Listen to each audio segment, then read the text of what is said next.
At 05:12 a.m. on November 12, 1943, Corporal Silas Thorne crouched in the elephant grass along the Irrawaddy Basin, gripping a javelin he'd carved from Burmese teak and sharpened trench knife blades. The Japanese sniper position 80 yards northeast had already killed 6 men since dawn. In the next 90 seconds, Thorne would throw that primitive weapon 8 times, pierce 8 targets through the morning mist, and end the reign of the unit they called the Ghost Scouts. The British Army would spend the next 2 years trying to pretend it never happened. This is World War II redacted. The stories that were too effective, too embarrassing, or too brutal to make the history books. If you want more operations that governments erased and historians whisper about, like the video and subscribe. The other soldiers called him unhinged. Officers called him a liability. His own platoon sergeant called him the caveman with a death wish. But none of them could throw like Thorne could. Silas Thorne grew up in Manchester's Ancoats district, where his father worked the looms at McConnell and Kennedy Mills. By 16, his shoulders were lean and powerful from hauling cotton bales, his legs iron from sprinting deliveries across cobblestones. But throwing was what defined him, not cricket, javelin. His uncle had competed in track and field before the Great War, teaching young Silas the classical technique, the approach run, the cross-step, the explosive release. By 20, he'd qualified for the 1940 Olympic trials. Then Hitler invaded Poland, and the Olympics were canceled. The British Army didn't care about javelins. They cared about rifles, bayonets, and holding the line. Basic training revealed Thorne's fundamental problem. He couldn't respect tactics he thought were outdated. "Volley fire gives away our position before the first bullet lands," he told his company commander. "We're teaching them to die loud." That earned him 2 weeks of latrine duty. It also earned him a reputation. By November 1943, Thorne was with the 14th Infantry Division deep in the Burma jungle. Japanese forces had perfected jungle warfare, camouflaged sniper nests, silent scouts who killed with blades before you heard them breathe. The standard British tactic was predictable: spot the enemy, lay down suppressing fire, advance with bayonets. It worked in English training fields. It failed in the green hell of Burma. The Lee Enfield's crack echoed for half a mile. The muzzle flash gave away your position. By the time you'd worked the bolt for a second shot, the Ghost Scouts had melted back into the ferns. But a 6-foot spear carved from teak, weighted with a salvaged blade and balanced to perfection, that made no sound at all. Thorne discovered this during a night patrol when his rifle jammed. A Japanese scout emerged 15 yards away, blade raised. Thorne grabbed a sharpened stake and threw. The stake punched through the scout's chest with a wet thunk. The man fell without a sound. No gunshot, no echo, no muzzle flash, just ancient physics meeting modern flesh. The idea took root that night. By early November, Thorne had carved 6 javelins from fallen teak, fixing trench knife blades to the shafts with wire and resin. The other men thought he'd lost his mind. Major Sterling threatened court-martial. 12 hours later, the Ghost Scouts would make their move, and Silas Thorne would make history that the British Empire would spend decades trying to forget. Manchester, 1938. Silas Thorne stood at the end of the runway, javelin balanced across his palm, feeling the perfect center of gravity kiss his skin.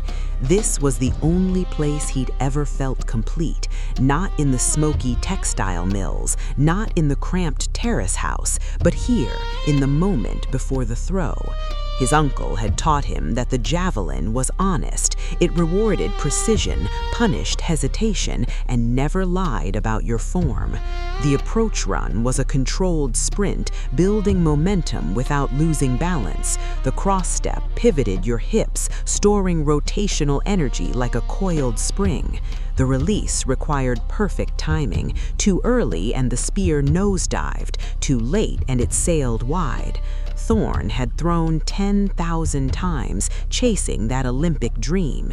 He could read wind direction from grass movement, adjust his angle by millimeters, feel the shaft's vibration through his fingertips. When the javelin left his hand, rotating in perfect spirals toward the 70-meter mark, he wasn't throwing wood and metal, he was throwing physics itself. Burma, November 1943. The jungle wasn't just hostile, it was alive, malevolent, designed to kill. Every shadow concealed danger, every rustle could be wind or death. The Ghost Scouts were legend among British and Indian forces, a specialized Japanese reconnaissance unit that moved through the canopy like smoke. They wore camouflage woven from local vegetation, their faces painted with mud and ash.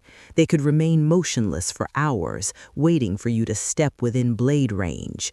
Private Davies had been gutted while taking a piss 15 feet from his squad. Corporal Webb died with a wire around his throat, never making a sound. The Ghost Scouts didn't engage in firefights. They bled you slowly, one man at a time, eroding morale until entire platoons refused to patrol. Their leader, known only as the Serpent, had personally killed 11 British soldiers. Command offered extra rations for information leading to his capture. No one collected. Miller died on a Tuesday. The patrol had been routine: secure the river crossing, establish observation posts, return by dusk. They were crossing single file through waist-deep water when the first shot came. No muzzle flash, no sound of impact, just Miller's sudden gasp as blood fountained from his neck. Thorn caught him as he fell, dragging him toward the muddy bank while the rest of the squad scattered for cover.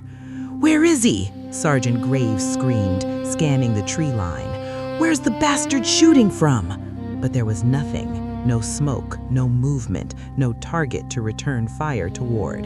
The Ghost Scout had shot from somewhere in the canopy, probably 200 yards out, and vanished before the bullet even landed.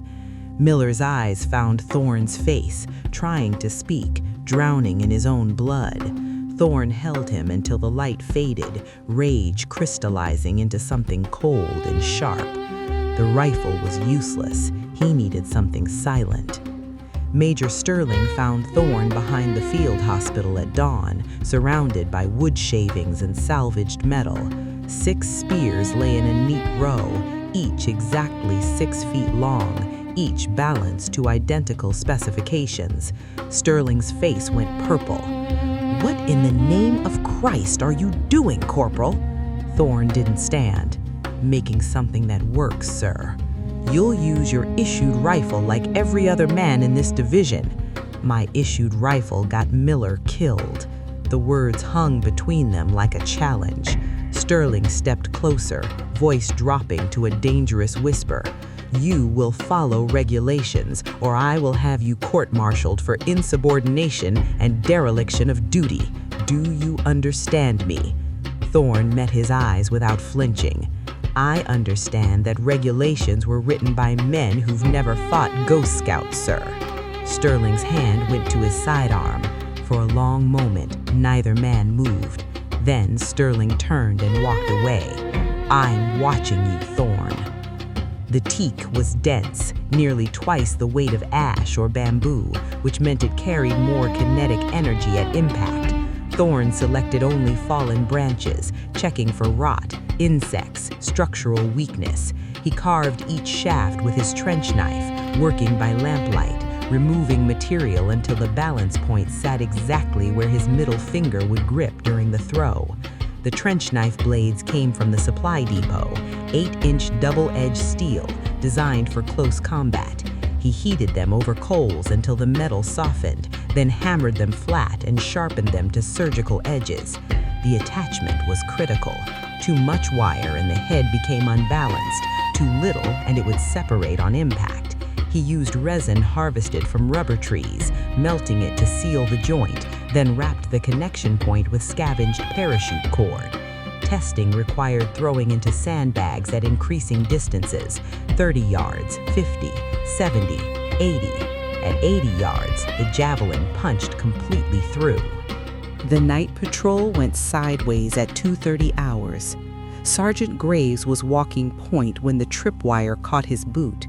He froze, hand raised in warning, but it was already too late. The Ghost Scout rose from the undergrowth like a shadow given form, blade reflecting moonlight. Graves never saw him, but Thorne did. 15 yards, slightly uphill, poor angle for a throw.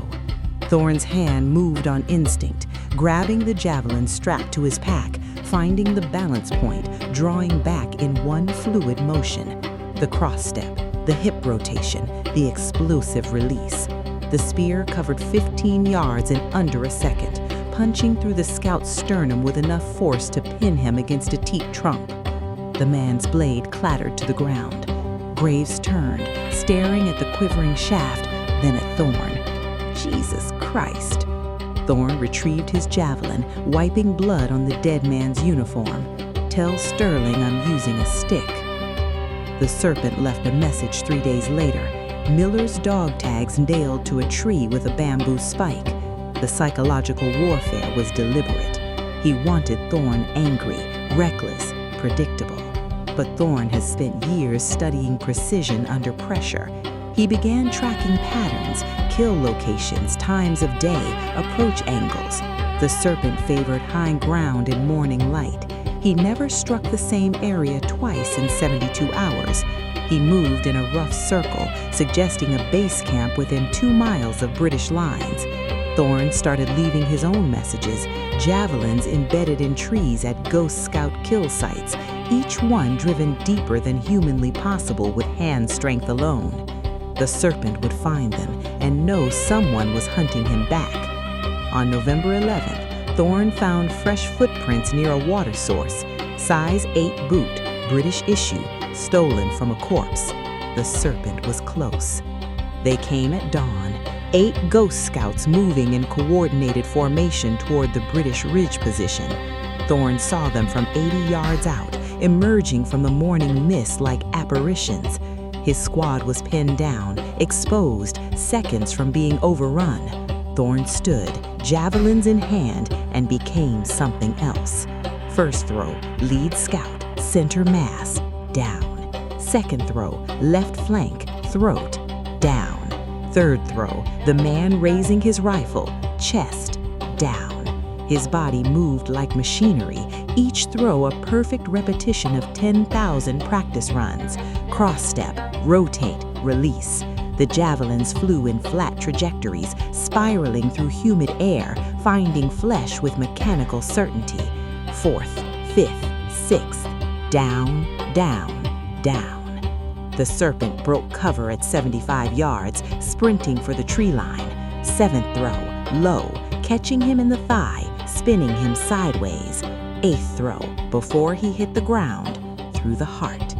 Silence. 8 bodies, 90 seconds. The war ended, but Thorne's javelins didn't survive it. Major Sterling personally oversaw their destruction, burning them in a fuel drum while Thorne watched. Uncivilized weapons have no place in modern warfare, Sterling said, as if bombs and flamethrowers were somehow more genteel. The official record listed the Ghost Scouts as eliminated by small arms fire and coordinated infantry tactics. Thorne's name appeared nowhere. He returned to Manchester in 1946, working the same mills his father had, teaching javelin to kids at the local athletic club. Sometimes former soldiers recognized him, a nod across a pub, a knowing look. They never spoke about it. The Olympics returned in 1948, but Thorne didn't qualify. His throwing arm had been damaged by shrapnel in '44. He didn't mind. He'd already thrown the most important javelin of his life, 8 times, 80 yards, perfect silence. So here's the question. If a soldier wins a battle so brutally that his own army erases it, was he a hero or a liability? This is World War II Redacted. Drop your answer in the comments, and if you want more classified stories history doesn't want you to hear, you know what to do.